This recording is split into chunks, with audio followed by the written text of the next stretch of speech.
for amplifying industry achievement and promoting Nigeria's aviation image globally. She described the media, especially women in journalism, as vital partners in driving the sector's progress. An award recipient and Radio Nigeria aviation correspondent, Mrs. Musa Osatuma Ayutuamen, expressed gratitude, stating that it was rare for female journalists to be publicly celebrated. She dedicated her award to the FRC and family. Industry leaders were also honored, including Minister of Aviation and Aerospace Development, Mr. Festus Kiyama, FAN MD, Mrs. Olubumi Kuku, NCAA DG, Captain Chris Njajama, among others. Selling women have been advised to take up careers in the diplomatic sector to further boost Nigeria's image internationally. The career diplomat and former Nigerian ambassador to Germany, Ambassador Regina Ocheni, stated this at her 60th anniversary in Abuja, organized to appreciate her contributions to predicting the international image of the country. Ambassador Regina Ocheni said though women face difficulties in foreign service due to sensitive nature of the jobs, they are better relationship managers due to their elegant personality. She called for more funding for the diplomatic sector as a veritable sector for national rebirth, cohesion, international influence and pride. The former governor of Kogi State, Captain Echala Wada, had extolled the virtues of Ambassador Ocheni as she had made Nigeria proud in various capacities she had served. The event featured the presentation of a book, A Journey by Grace. Funeral arrangements for Chief Kingsley Abasiaban-Basi, who peacefully slept in the Lord in March 2025, begins today. There will be an opening of mourning house at Chief Kingsley Abasiaban-Basi compound at Eket local government area of Akwa Ibom State at 3 p.m. On Friday, 14th November 2025, funeral service will take place at Government Primary School, Eket local government area, Akwa Ibom State at 10 a.m. The late Chief Kingsley Abasiaban-Basi is survived by many relatives, among whom are Pastor Basi Samuel and Gloria Edine Samuel of Radio Nigeria Admin Department, Abuja Operations. And on the foreign scene, President Donald Trump says the U.S. will not attend the G20 summit in South Africa with the widely discredited claims that white people are being persecuted in this country.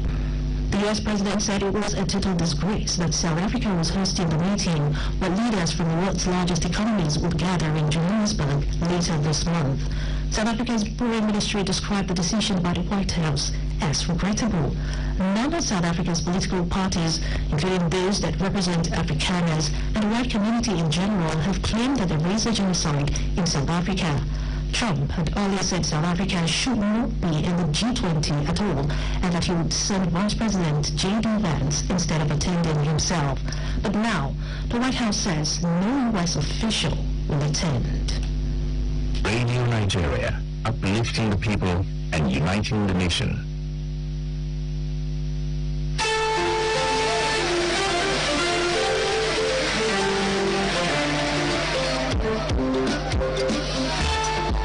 Employee compensation scheme was introduced for the welfare of workers in public and private sectors. On Eagle Square, the Radio Nigeria Public Accountability Program this Monday at 7:30 in the evening, Teso Zambi engages the Managing Director of the Nigeria Social Insurance Trust Fund, NSITF, Mr. Oluwaseun Faleye. The law requires public servants to be covered under the scheme. Local government, state government. NSITF does not leave anybody behind if you are a subscriber to employee compensation scheme, and that's why we advocate for employers to register their employees. Join the conversation on the network service of Radio Nigeria this Monday at 7:30 in the evening on Eagle Square, where only the truth is good enough.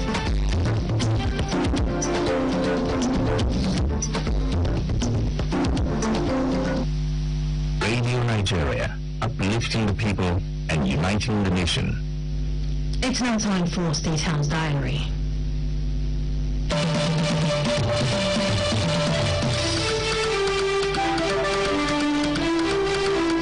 Welcome to another edition of State House Diary.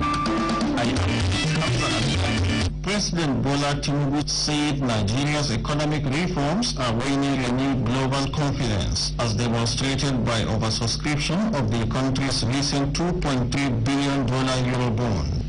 Speaking during Federal Executive Council meeting, the President explained that the strong investor response reflects faith in Nigeria's economic fundamentals under the Renewed Hope agenda. We continue to agree with our partners. The service of the 2.3 billion oversubscribed is the most at this stage. So the task ahead is immense. We are engaging the world diplomatically, and I assure all of you that we will defeat terrorism.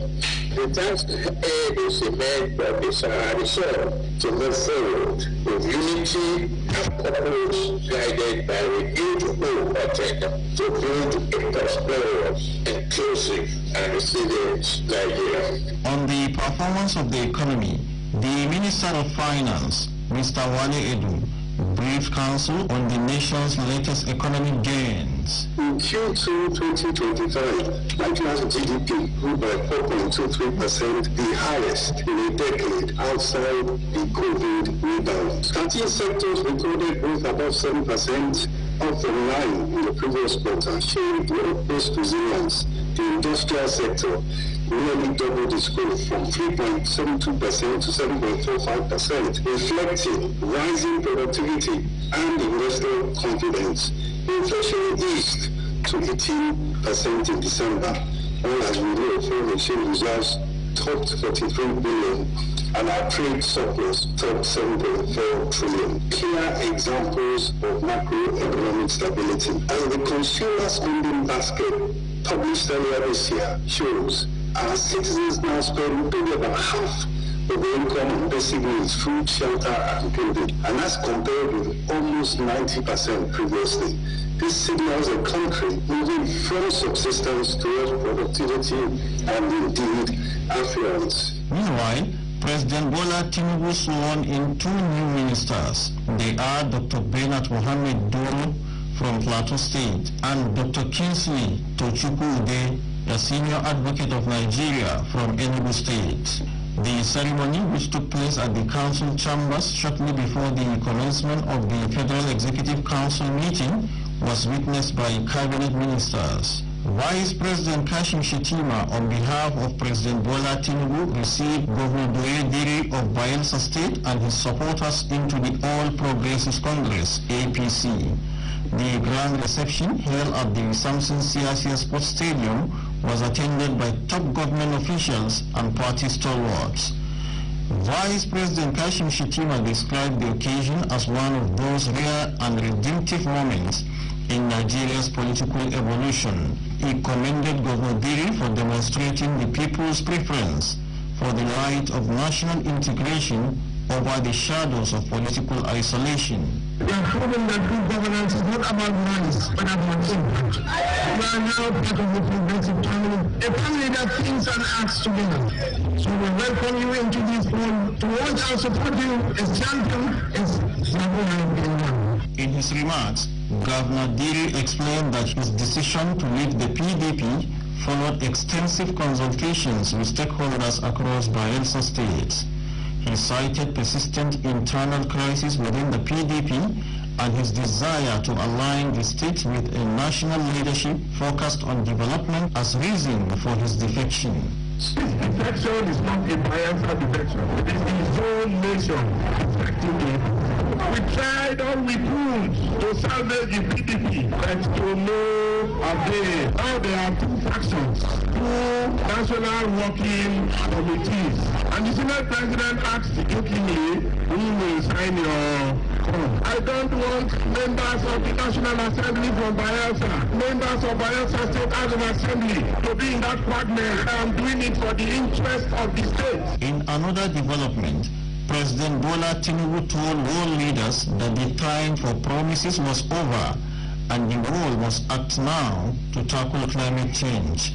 Speaking at the Leaders Summit of COP30 in Belém, Brazil, the president, represented by Vice President Kashim Shettima, maintained that it was time to move from pledges to performance and from dialogue to delivery, warning that the planet can no longer wait. He reaffirmed Nigeria's leadership in climate action, announcing a 32% emission reduction target by 2025. State House there. Giving you updates from the presidential villa. I am Amuludun.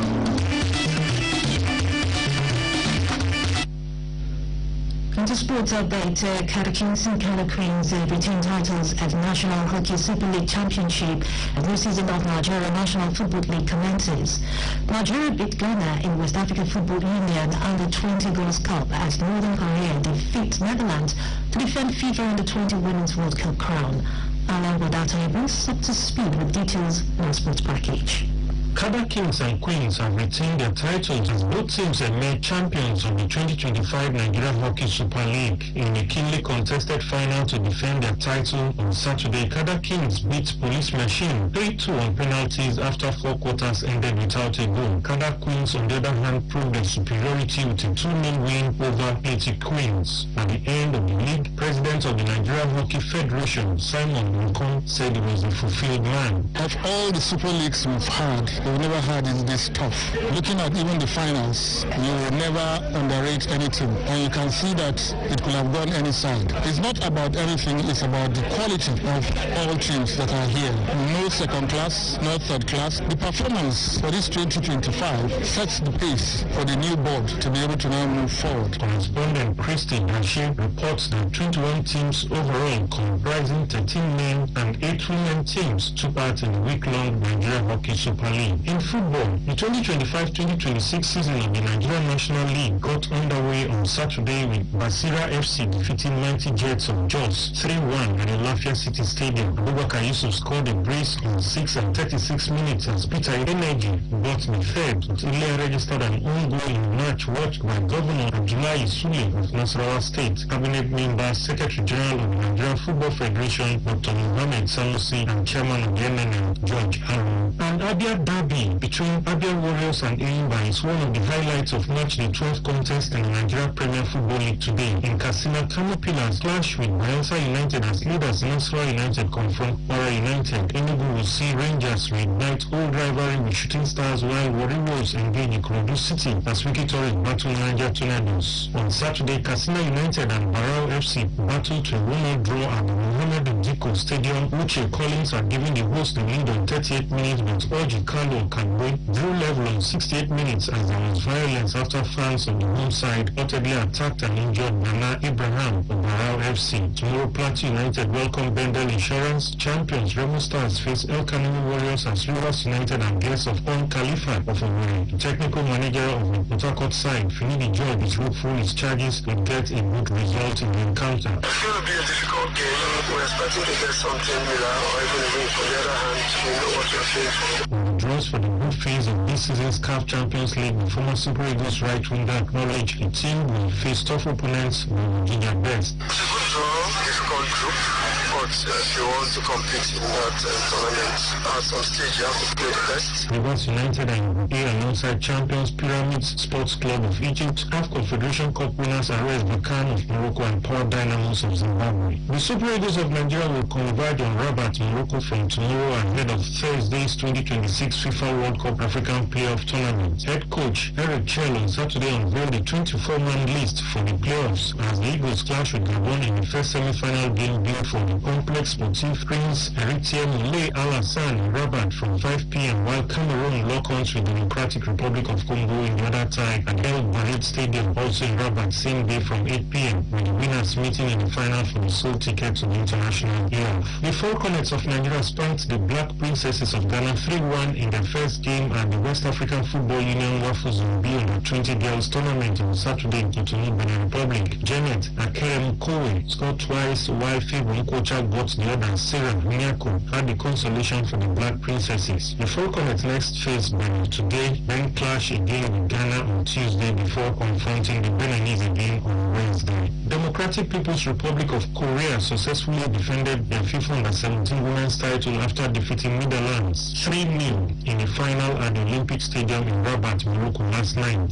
The back-to-back triumph over the Dutch, who they dropped 5-0 in the group phase, ensured a record extending fourth title for the North Koreans in the women's cadet building showpiece. Meanwhile, Mexico beat Brazil 3-1 on penalties to claim bronze. Both teams had battled to a 1-1 draw in regulation time in the third-place playoff before going into shootouts. It's Super Sunday in the Premiership as Manchester City and Liverpool go to war at the Etihad Stadium. Today, Guardiola and City, who have 19 points, come up against the Liverpool side with 18 points. In the early kickoffs this afternoon, Aston Villa welcome Bournemouth, Brentford engage Newcastle, Crystal Palace host Brighton, while Nottingham Forest take on Leeds United. On Saturday, Everton spanked Fulham 2-0. West Ham defeated Burnley 3-2 as Tottenham and Manchester United shared the spoils in a 2-0 draw. In the late kickoff last night, Arsenal were forced to a 2-0 draw away at Sunderland after a late equalizer 4 minutes into added time as Mikel Arteta's Gunners went up with 26 points while the Black Cats are third in the table with 19 points. I am Alam Batwi.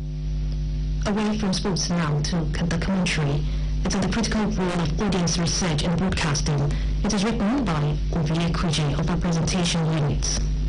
Since the liberalization of Nigeria's media industry in August 1992 under the Ibrahim Babangida administration, the nation's broadcast landscape has grown increasingly competitive.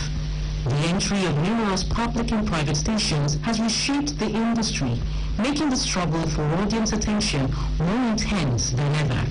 According to the National Broadcasting Commission, as of December 2024, Nigeria has about 810 operational broadcast stations, each striving to gain and retain its share of listeners and viewers.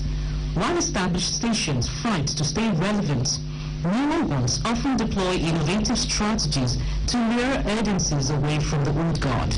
Naturally, this constant emergence of new players threatens audience loyalty and reduces the listenership of older stations. No broadcast station can exist without programs, the heartbeat of any media outfit. These programs are meant to meet the needs and interests of the audience, which in turn attract advertisers. Unfortunately, many programs are conceived solely from the ideas of producers without audience research to guide their design. Too often, no empirical studies are conducted to measure audience satisfaction or acceptance. Every piece of media content has an audience. What matters most to broadcasters is the size and consistency of that audience. But who are they? The audience is consumers of media content, individuals or groups for whom radio and television programs are created. There is no such thing as a general audience. Every program targets a specific group of active listeners or viewers, while others who tune in by chance form the passive audience. This makes audience research indispensable. Audience research is a systematic process of gathering factual, reliable data about media consumers, who they are, what they want, and how they perceive content. It helps broadcasters understand audience demographics, preferences, loyalty, and habits.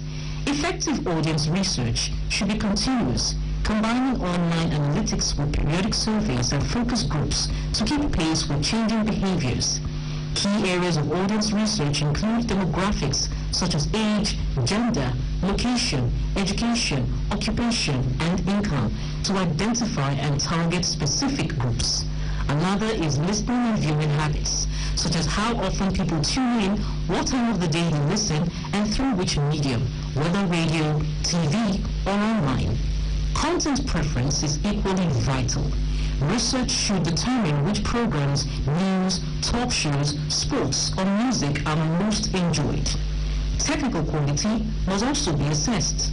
Poor sound or picture quality can drive audiences away, no matter how good the content. Similarly, presentation and delivery matter. The audience's perception of presenters, their style, and communication skills all influence listenership. Finally, audience satisfaction, loyalty, and accessibility must be measured. Why do people stay tuned? What barriers limit their access? Is it poor signal, language, or inconvenient timing? By paying attention to these factors, a station can strengthen programming, retain audience trust, and remain competitive. While some broadcasters still assume they are the most listened to, the truth is, many of their once loyal audiences have moved on. All this research may be demanding and costly, but it remains a priceless investment because every lost listener is a loss that may never return. That commentary on the critical role of audience research in broadcasting was written by Obiye Kuji and read by Okemute Iguyasi. And now we move to Cyberscope. We bring you the top trends shaping conversations across Nigeria's social media space. And now Nigerians have taken to various social media platforms to react to developments in the Anambra governorship election, even as Governor Chukwuma Soludo described the exercise as largely peaceful, despite minor beavers glitches. Among seconds in polling, one is a root. Vote buying is a political culture in Nigeria. Another quipped, I beg, does he have a link and location? We're 5 in number. A third teased, Ross, carry your money and go there, stop Judge or John. Meanwhile, the Supreme Court, the Supreme Council for Sharia in Nigeria, SCSN, has urged President Tinubu to reconsider the appointment of Professor Josh Amupito as new INEC chairman, citing a 2020 legal opinion where Amupito reportedly warned of approving against Christians and minorities. The revelation has fueled online debates over religious bias and constitutional fairness. When it was posted, the forest was shrinking, but the trees kept voting for the axis. And we move to sports. Football is buzzing after Coach Chale released a 24-man squad for the 2026 World Cup African playoffs in Morocco. The list features key stars such as Victor Osimhen, Ademola Lookman, and Alex Iwobi, while goalkeeper Maduka Okoye returns after 7 betting-related suspension. Nigeria is set to face Gabon on November 13 and fans are already labeling with a must-win. Win or else, and if we lose, cancel everything match. We must not lose. And that's a wrap for Cyberscope. Keeping the conversation going, connect with us at Radio Nigeria using the hashtag Cyberscope. This was compiled by Abdullahi Lamino. And now, newspaper headlines. Let's start with the Punch. Anambra decides, Soludo in early lead as INEC uploads 99% results. Anambra decides, Soludo wins 19 local government as INEC collates results. Abducted Kebbi Deputy Speaker regains freedom. You can get that from the Punch newspaper. While we move to the Vanguard. Anambra polls. Soludo leads in 19 local governments as INEC uploads 99.4% results. Adeboye to Tinubu begged Trump to give you 100-day window to end insurgency.